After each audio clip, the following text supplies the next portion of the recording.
Wuthering Waves has no lore. Wuthering Waves has bad world building. Well, I think soon that is all going to change very drastically. I think it's funny how in the gacha space, we are kind of like used to having collaborations being about flashy crossovers, getting characters from another media, a game, anime, to help them get more revenue. Yeah, because all of it comes down to money. And usually these come with side stories, a few events, and then things go back to normal. But recently during the 2026 China Science Fiction Convention, Games announced a partnership that is a bit more scientific nerdy stuff. They have brought on the Beijing Yuanyu Science Fiction Future Research Institute, a mouthful I know, to act as consultants for Wuthering Waves. Now on the surface, that sounds like a whole lot of corpo jargon. I promise I'm not trying to sound smart, okay? When I heard the news about this, I was one of the clueless people asking what the big deal is about. Like, why are content creators acting like this is such a massive shift for the future of Wuthering Waves lore and story? If 𝗵𝗁 was still here, he would say that this changes everything. And so I asked around, stumbled myself on who I consider one of the pillars of Wuthering Waves Twitter. I don't know if he's gonna take this as a compliment or an insult, but I'm talking about Ancients, and he explained this to me in detail. I got myself well informed on the matter, and I will explain to you exactly why. This might mean that Kuro isn't just making stuff up to explain away their lore depth anymore. They are trying to build a world that follows the strict rules of science. And you know, videos like these, when I'm not talking about drama and analyzing more than screaming, it takes a whole lot of more effort to do. So if you want to see more videos like this, feel free to support the channel, subscribe and like the video. It helps more than you think. Without wasting more of your time, let's get into why Wuthering Waves might be on the road to having the best world building in gacha gaming. Let's start with the China Science Fiction Convention, or CSFC. I will explain them first before we move on to more relatable topics, because I bet it is pretty unclear what this convention is, or what this institute even is for the people who live outside of China. Now don't confuse this with a typical fan convention like Comic-Con. Well, maybe it kinda is, right? Because they both promote fictional works, but instead of gooners and cosplays, you have like major technological innovations like robots and immersive tech like the VR, virtual reality. And Comic-Con might have more hype, but the CSFC is arguably much more important to have. Like, the government themselves are directly involved with backing this convention to happen annually, because they see sci-fi as a massive cultural and economical export. Basically, they realize that selling their cool ideas and stories to the rest of the world is just as important as selling physical products. I mean, who doesn't want more money,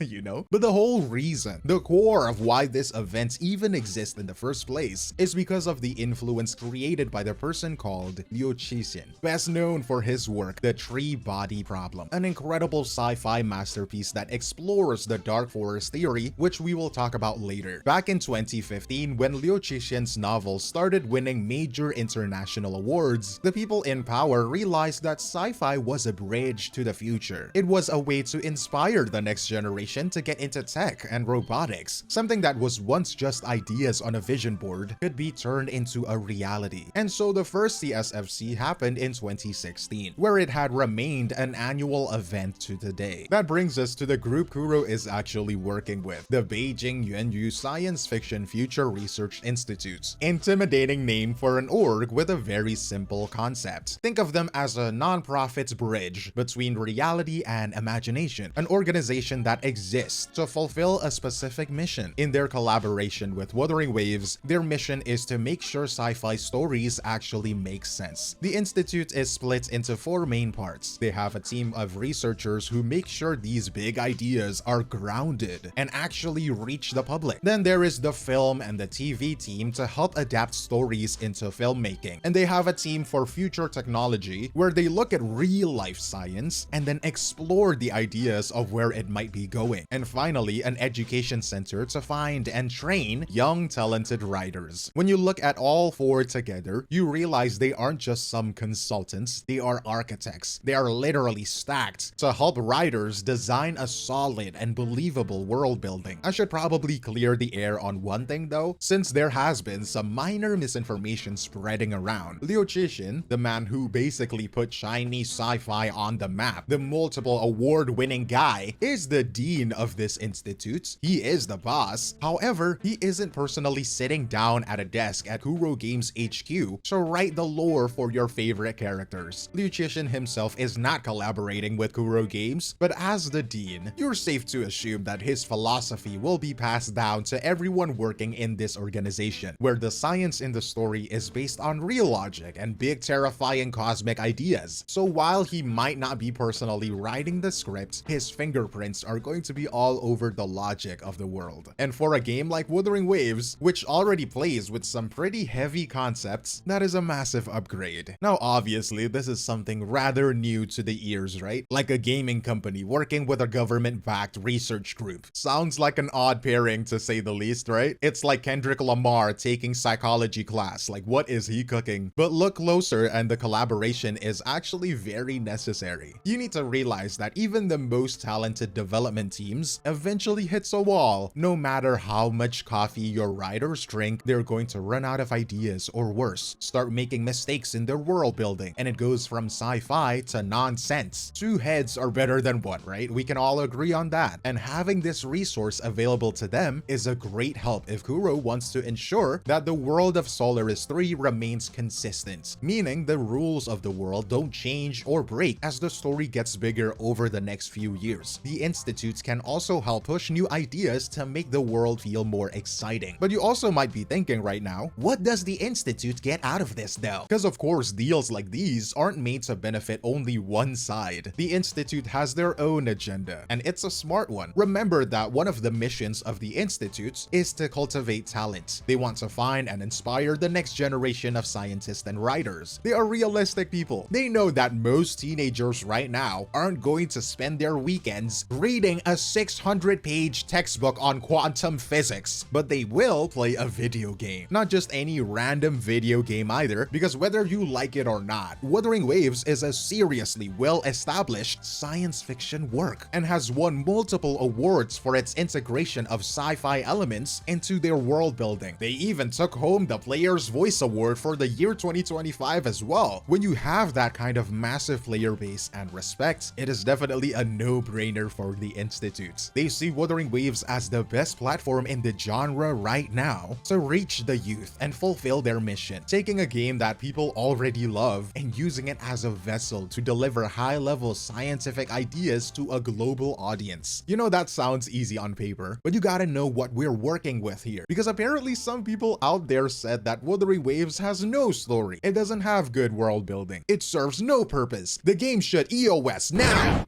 Actually, yes it does, and I can prove it. If you have spent more than 5 minutes in Wuthering Waves, you have most likely heard the word frequency about 1,000 times. Fun fact, this is the entire foundation of their lore. In Solaris, due to the lament, everything became frequencies. You, me, the ground beneath you, the air above you, your emotions, feelings, memories, your dad that didn't come back after he bought milk, everything. It's the idea that everything is just vibrating. If something vibrates one way, it's a wheelchair. If it vibrates another way, it's a bike. This is actually based on a real-world concept called the string theory. This one single rule explains how every single thing in this universe works. And when an individual can resonate with some of these frequencies, they are called resonators. Their power manifests when they sync their own internal vibration with the frequencies around them to change reality. Don't worry, I can put it in simpler terms for you to understand. The way resonance works is basically same thing plus same thing equals bigger same thing. Let's say you resonate with fire and your internal frequency is also fire, you output stronger big fire. And depending on who you are as a person, that output is different. 𝗖cie is a cop, so fire bullets. Changli is versed in legends, so her fire is phoenix themed. And so even— Teacher, I have a question. Go ahead, ask. What if I'm well versed in femboys?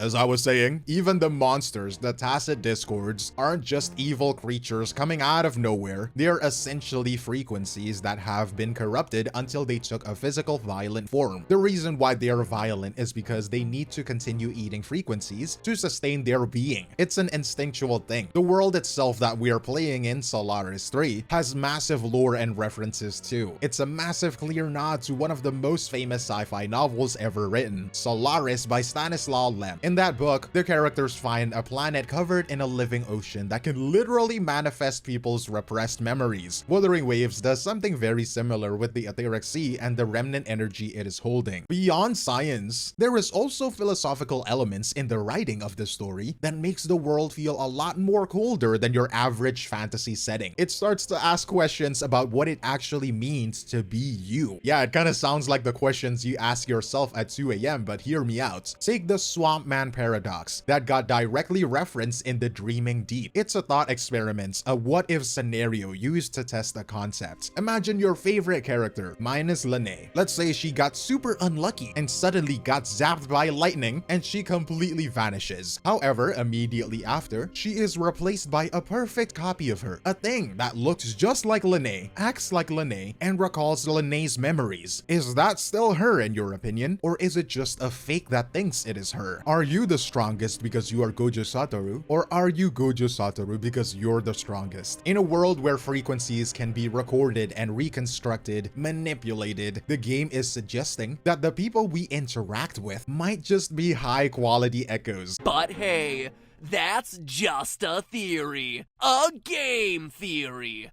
Or a sci-fi theory. It's just technical issues. This sense of dread gets even bigger when you look at the references for the Dark Forest theory from Liu Cixin's books. Although in-game it is actually called Dim Forest Hypothesis, you know it's like 6-7, it's somewhat the same thing, you get the point. The idea is that the universe is like a dark forest full of intelligent hunters. If you are a hunter, you stay quiet and stay hidden, because the moment you reveal your location, someone more powerful might be going to eliminate you just to be safe, or for their benefit, who knows? Maybe they're gonna go to Earth and terraform it. Oh god, I hope not, right? But despite that terrifying silence, there are also many other sci-fi elements that shape Wuthering Waves' worldview. The Exostrider, Aleph-1 being an alien from beyond the stars, humanity's romance with the unknown. It is so utterly fascinating. And with this collaboration with the Beijing Yuanyu Science Fiction Future Research Institute, Wuthering Waves has the unique opportunity to work with China's biggest minds to create a truly legendary sci-fi world. Looking at the big picture, this collaboration feels like a new beginning. For a long time, gacha games could get away with stories that didn't always make sense if you thought about them too hard. You would get cool new character introductions, some ancient technology hand-waving, a lot of yapfest exposition, but give them a really cool cutscene for the last 30 seconds, and usually that was enough. But Kuro Games knows their audience. They know that we, the players, are grown up enough, and they want a world that actually stands up to a microscope. Meaning that if you really look closely at the details, they don't fall apart like dominoes. With this collaboration, they are turning Wuthering Waves into a container for actual scientific and philosophical questions, asking really big, difficult questions about the universe. A lot of games nowadays are time wasters. Wuthering Waves is becoming a game that actually challenges how you think. And to be honest, whether you're a fan of sci-fi or not, you have to admit that the wall between the serious stuff people study in universities and gaming, or I guess you can categorize this as entertainment, has basically vanished. When a government-backed research group is helping design a gacha game's lore, the lines are gone. It is all one thing now. But you can tell me what you think in the comments below. That is all from me, 𝗖cie𝗽𝗆𝗆, and I will see you in the next one. Cheers.